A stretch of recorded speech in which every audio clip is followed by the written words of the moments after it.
Salut salut, bienvenue pour une nouvelle vidéo et pour une vidéo que j'ai pas fait depuis un moment. En fait, j'avais décidé un petit peu de les mettre de côté, ces vidéos parlons séries, du coup dans lesquelles je parle de séries télé et pas du tout de livres, parce que j'ai beaucoup moins regardé de séries. Ces derniers temps, j'avais un peu dans un coin de ma tête l'idée de me faire un challenge à moi-même pour finir des séries et finalement c'est pas ce que j'ai fait. Mais j'ai quand même repris le visionnage de séries de manière active. En juin, début juillet, je dirais, je sais plus quand sort cette vidéo pour vous, mais courant du mois de juin et du mois de juillet, j'ai quand même pas mal repris le fait de regarder des séries quasiment quotidiennement. Ça peut paraître très con dit comme ça, mais vraiment, il y a un moment dans ma vie où je regardais vraiment beaucoup de séries télé. C'est pour ça que j'ai commencé à faire ces vidéos-là, et j'en suis quand même à la 60e, il me semble.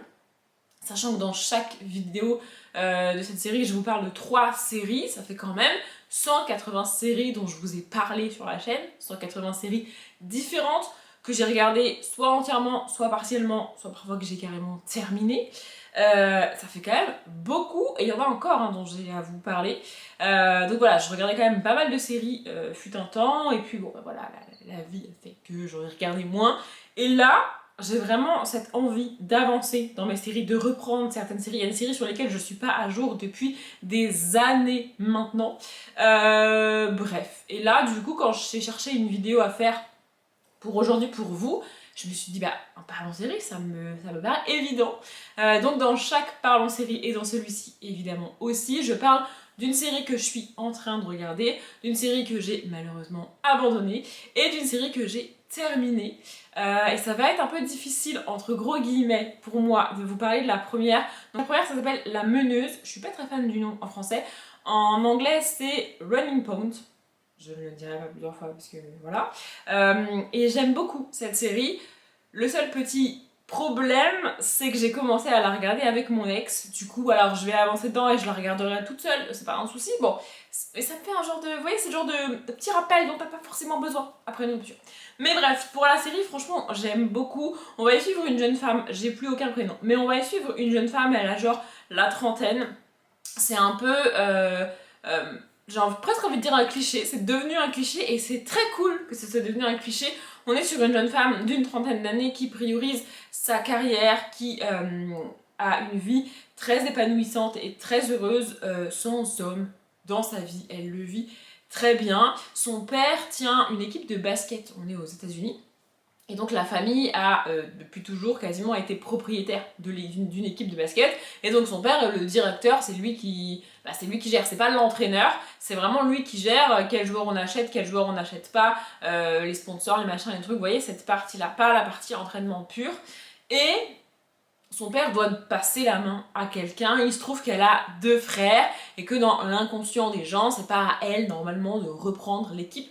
Sauf que on est sur une jeune femme qui s'implique dans le sport. Elle aime vraiment le basket, elle aime ça. Et au-delà du fait qu'elle aime le sport et le basket en particulier, et l'équipe, du coup, elle a de bonnes idées pour gérer l'équipe depuis toujours, mais elle est freinée clairement parce qu'elle est une femme, alors même qu'elle est la fille du propriétaire, au même titre que ses frères. Mais bon, bref, trêve de suspense, elle hérite finalement de la tête de l'entreprise. Elle est finalement à la tête de l'entreprise. Bon, clairement, c'est pas gagné pour elle et on lui fait bien comprendre qu'à la moindre connerie, elle dégagera, tu vois. Mais elle accède quand même à la tête de l'entreprise. Alors, elle y accède principalement parce que ses frères ne peuvent pas ou n'en veulent pas, vous voyez. Mais elle y accède quand même, et donc c'est ça qu'on va suivre. On va suivre cette jeune femme qui dirige cette équipe dans ce milieu très sportif, très masculin, très masculin, pardon. Il n'y a pas tant de clichés que ça. J'ai trouvé, il y en a, évidemment, on est dans un milieu sportif très masculin, donc oui, il y en a, il y a au moins une scène où elle débarque dans le vestiaire des joueurs alors qu'ils sont tous en train de se changer, tu les vois tous torse nu, bref, vous voyez ce genre de scène. Mais j'ai trouvé globalement le truc bien fait, et avec le temps je me suis rendu compte aussi que des séries comme ça, avec des sujets très clichés, très sexistes, si tu essayes vraiment d'enlever tous les clichés et de ne pas parler de tous les clichés qu'on connaît dessus, bah ça rend la série pas réaliste. Parce que si les clichés sont devenus des clichés, c'est parce qu'ils sont répandus en fait. Donc tu peux pas tous les éviter et faire ta série comme si de rien n'était. C'est pas possible. Je sais pas si vous voyez ce que je veux dire. Bref, j'ai regardé que la saison 1. Du coup, et a priori, je suis pas prête de regarder la saison 2 puisque j'ai plein d'autres séries à regarder avant. Mais franchement, j'aime beaucoup cette série. Je connais pas du tout, je connaissais pas du tout l'actrice principale qui joue, mais je l'adore. Vraiment, je trouve ça trop cool. On va maintenant parler de choses qui fâchent, si on peut dire. Je dis ça parce que c'est quand même une série très populaire. Vous avez vu l'affiche sur la miniature, vous savez, si vous me suivez, vous savez que c'est une série que j'ai abandonnée. Je parle de Virgin River. J'ai abandonné Virgin River. Je crois que j'ai regardé une saison et demie ou peut-être 2 saisons et demie, je sais plus. Je suis quasiment sûre d'avoir abandonné en plein milieu d'une saison. En fait, donc Virgin River, pour ceux qui ne savent pas, à la base des bases, c'est une série de livres. Une série de livres que je ne veux pas lire, enfin que je n'ai jamais voulu lire jusqu'à maintenant, peut-être que je le lirai dans l'avenir, je ne sais pas, parce que pour moi, c'est du contemporain chick lit, un peu trop lent, dans lequel il ne se passe pas forcément grand-chose, dans lequel ce qui compte principalement, c'est les personnages et l'ambiance. Et ça peut être ok, enfin je veux dire, il y a des livres que je lis où il se passe pas franchement des tonnes d'événements, tu vois, mais parce que je suis attachée au personnage et parce que j'aime l'ambiance, je lis le livre. Vous voyez, pour moi, Virgin River, en termes de livres, c'est ça. Du coup, la série est sortie il y a des années, hein. Vraiment, je suis à la ramasse complète, je l'ai commencé bien plus tard que tout le monde, la série. Et puis alors les livres, j'en parle même pas. Mais bref, donc la série est sortie et je me suis dit, bah, j'ai pas forcément envie de tenter et d'avoir la patience de lire les livres que j'estime être lents alors que je les ai jamais lus, vous voyez. Mais la série, pourquoi pas. Du coup, j'ai commencé la série et effectivement, on est sur une petite ville des États-Unis. On a une jeune personne, une jeune femme, il me semble, qui débarque là-dedans. Elle vient de sa ville. C'est une citadine un peu pure et dure qui débarque dans cette petite bourgade de campagne un petit peu. Et ça, dans l'idée, ça m'a un peu fait penser à Art of Dixie. Je sais pas si vous connaissez cette série, mais c'est pareil. Dans Art of Dixie, on a une New-Yorkaise pure et dure qui débarque dans la campagne profonde et c'est à mourir de rire. Virgin River, c'est un peu le cas. Bon, la première scène qui traîne en longueur, franchement, j'ai vu venir le twist à 10 000 km. Mais bon, soit. J'ai avancé et donc cette jeune femme va rencontrer un jeune homme. Enfin, je dis jeune, il doit avoir entre 25 et 30 ans quand même, hein. Ils sont pas si jeunes que ça, je dirais.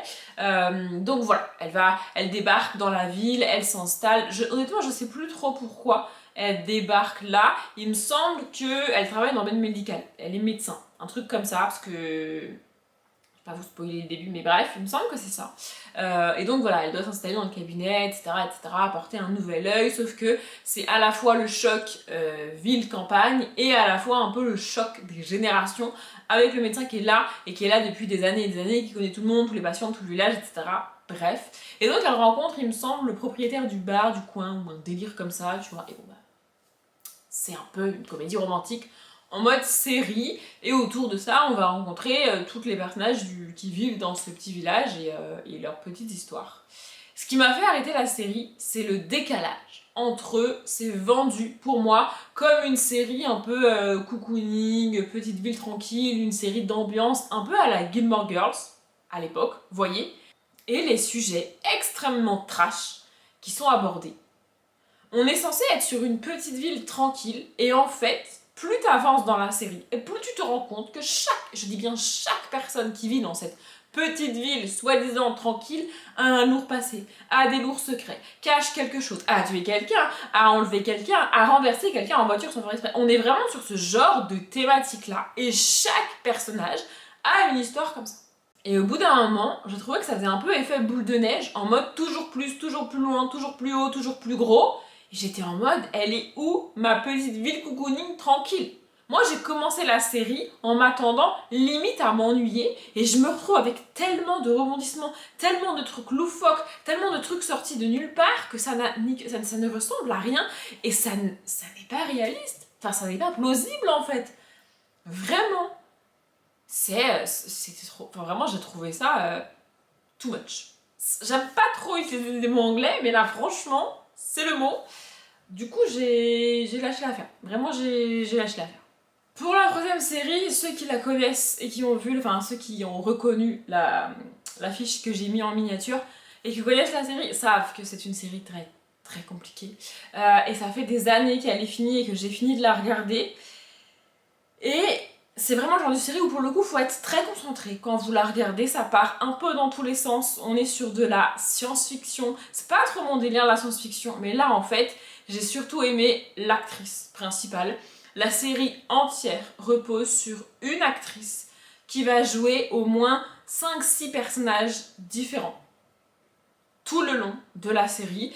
Et en fait, elle commence par jouer un personnage, et puis ensuite on se rend compte qu'il y en a un deuxième, et puis un troisième. Et au fur et à mesure que les saisons avancent, elle joue vraiment plusieurs personnages différents. Et c'est la même actrice à chaque fois. Et donc du coup, il y a plein de scènes où genre il y a 3 personnages joués par elle qui discutent entre elles. Enfin, c'est un délire.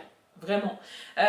Du coup, voilà, ce que j'ai principalement aimé dans la série, c'est vraiment l'actrice principale.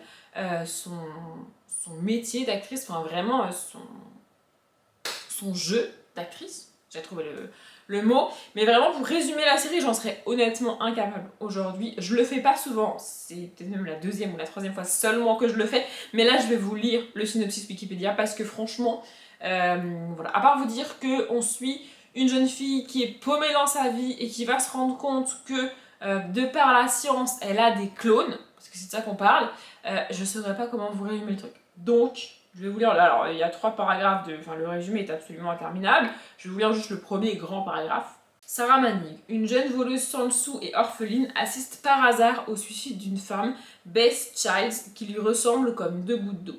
Décidant d'endosser son identité, Sarah découvre que Beth était détective et possédait un compte d'épargne.